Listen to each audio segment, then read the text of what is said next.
Bonjour à tous, je suis Céline Vesken, je suis pharmacienne assistante entre le PSM de Caen et le CHU de Caen et je vais vous présenter ici l'étude que j'avais réalisée dans le cadre de mon mémoire de DES.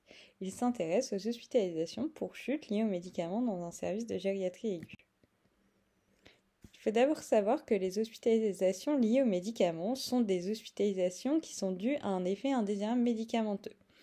Il peut s'agir de la raison principale d'hospitalisation ou alors simplement avoir contribué à l'hospitalisation d'un patient. Et on sait que 8,5% des hospitalisations dans les services de spécialité médicale court séjour sont liées aux médicaments. Elles augmentent au cours des années et cette tendance, elle va toucher particulièrement les personnes âgées qui ont un risque d'effet indésirable médicamenteux 4 fois plus élevé que les personnes plus jeunes. Pourquoi s'intéresser aux chutes? Parce que déjà, elles font partie des 5 premières causes d'hospitalisation liées aux médicaments. Comme vous le savez, les causes de la chute peuvent être nombreuses, mais nous, en tant que pharmaciens, on a décidé de se concentrer sur les médicaments qui sont un des facteurs de risque de chute qui est modifiable. La seconde raison qui a porté notre attention sur la chute est sa place dans l'actualité. Avec le vieillissement de la population, c'est devenu un défi mondial majeur. Tout d'abord au niveau international, puis national et aussi régional avec le plan régional anti-chute. L'objectif principal de ce travail était de déterminer la proportion de patients hospitalisés pour une chute liée aux médicaments en gériatrie aiguë et leur taux d'évitabilité.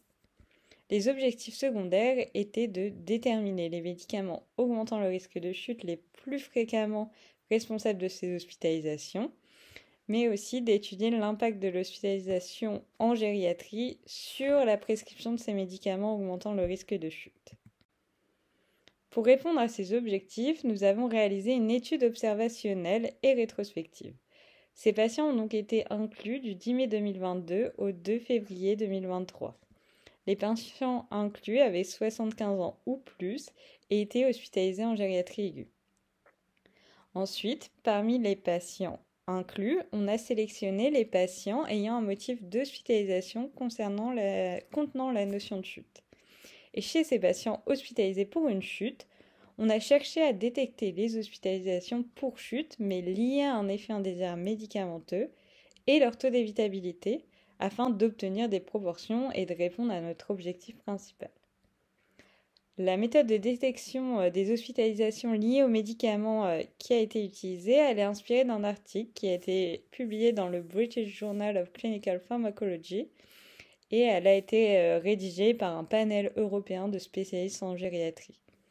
On avait d'abord testé cette méthode dans le service de gériatrie aiguë chez nos patients hospitalisés. Cette méthode, elle va se dérouler en plusieurs étapes. La première, c'est l'utilisation d'une grille de déclenchement, qui contient 4 questions de dépistage. La première est, est-ce que le patient prend un des médicaments suivants? Et il y a une liste de médicaments comme les benzodiazépines, hypnotiques, antipsychotiques, antidépresseurs, antihistaminiques sédatifs, opioïdes, etc. Ensuite, on se demande est-ce que le patient prend des médicaments qui provoquent des hypotensions orthostatiques. Et là, on a toute une liste de médicaments qui provoquent des hypotensions orthostatiques. Donc beaucoup d'antihypertenseurs, mais aussi les antiparkinsoniens et les antidépresseurs.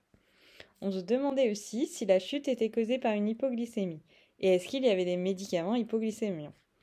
Et la dernière question était est-ce que il y a une sous-utilisation de la vitamine D ou des médicaments de l'ostéoporose chez ce patient.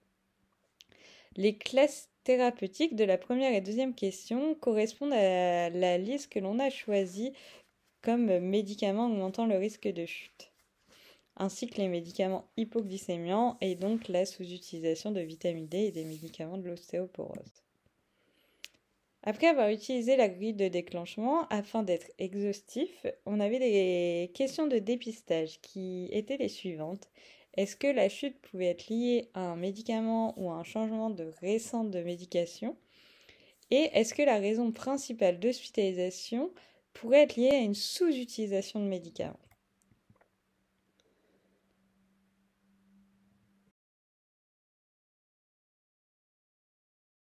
Pour évaluer l'évitabilité, on a évalué cette évitabilité selon les critères Dallas qui sont classés en 4 catégories.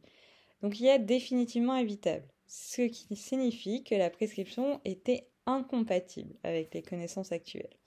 On avait possiblement évitable, ça signifie que l'événement aurait pu être évité, mais par un effort qui dépasse les exigences actuelles. Non évitable, c'est un événement imprévisible, avec un traitement conforme aux pratiques. Et non évaluable.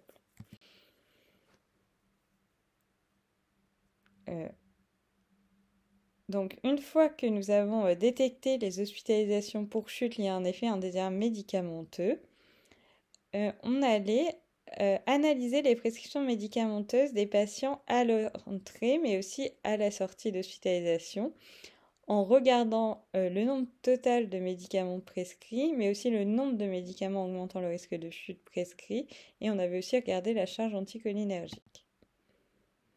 Donc, comme prévu dans la méthode, 512 patients ont été inclus dans l'étude du 10 mai 2022 au 2 février 2023. Sur ces 512 patients, 104 ont été hospitalisés pour chute et 71 étaient considérés comme liés aux médicaments. Et parmi ces 71 patients hospitalisés pour une chute liée à un effet indésirable médicamenteux, 29 étaient considérés comme définitivement évitables.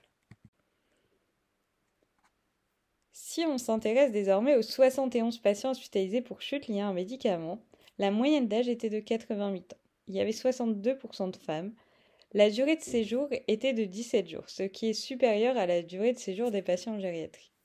C'était des patients qui étaient polymédiqués, car 46% d'entre eux avaient entre 5 et 10 médicaments, et 42% d'entre eux avaient plus de 10 médicaments. Les comorbidités les plus retrouvées, c'était l'hypertension artérielle, la fibrillation atriale et les troubles neurocognitifs. La plupart d'entre eux avaient déjà des facteurs prédisposant à la chute. Donc, il y en avait par exemple 51% qui avaient de l'hypotension orthostatique et 80% qui avaient un antécédent de chute. On a pu observer aussi que 73% des chutes étaient considérées comme sévères. Et on a d'ailleurs pu montrer que ces chutes étaient plus sévères que celles non liées aux médicaments. Donc, chez les patients hospitalisés en gériatrie, 360 classes de médicaments augmentant le risque de chute ont été recueillies dans le traitement habituel des patients. Et 314 ont été considérés comme réellement impliqués dans la survenue d'une chute, qu'elle soit seule ou en association. Les classes de médicaments augmentant le risque de chute les plus retrouvées, c'était la sous-utilisation de vitamine D, les bêta-bloquants, les diurétiques, les antidépresseurs, les benzodiazépines, les IEC et la sous-utilisation des médicaments de l'ostéoporose. Donc, on a pu voir aussi que chez les patients hospitalisés, le nombre de médicaments entre l'entrée et la sortie augmentait, mais par contre, le nombre de médicaments qui augmentaient le risque de chute, lui, diminuait. Donc notre étude a montré qu'une hospitalisation sur 7 était une chute liée aux médicaments et que 41% de ces hospitalisations étaient évitables. On a pu repérer les médicaments les plus fréquemment retrouvés dans ces chutes liées aux médicaments et on a pu voir qu'il y avait une diminution en moyenne de 2 classes de médicaments augmentant le risque de chute.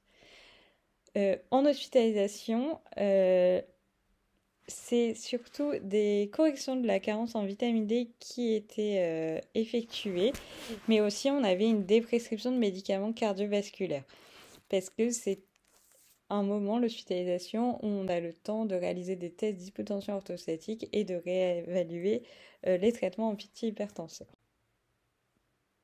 Pour conclure, notre étude montre une proportion élevée d'hospitalisation pour chute liée à un médicament qui est évitable. Il est donc crucial de mettre en place des actions qui favorisent la déprescription de ces médicaments. Il serait par exemple pertinent de mettre en place une formation régionale qui serait axée sur les médicaments augmentant le risque de chute. Il faut aussi favoriser le parcours patient OptiMédoc.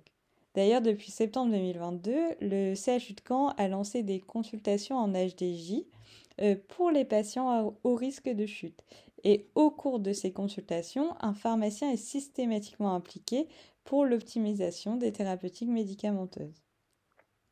Il serait aussi intéressant de réaliser cette étude dans d'autres services de soins, tels que la chirurgie orthopédique ou la médecine interne ou polyvalente, ainsi que les services de SSR. Comme ça, on pourrait comparer la proportion d'hospitalisation pour chute liée aux médicaments, leur taux d'évitabilité et la réduction des médicaments augmentant le risque de chute lors des hospitalisations. Merci pour votre attention.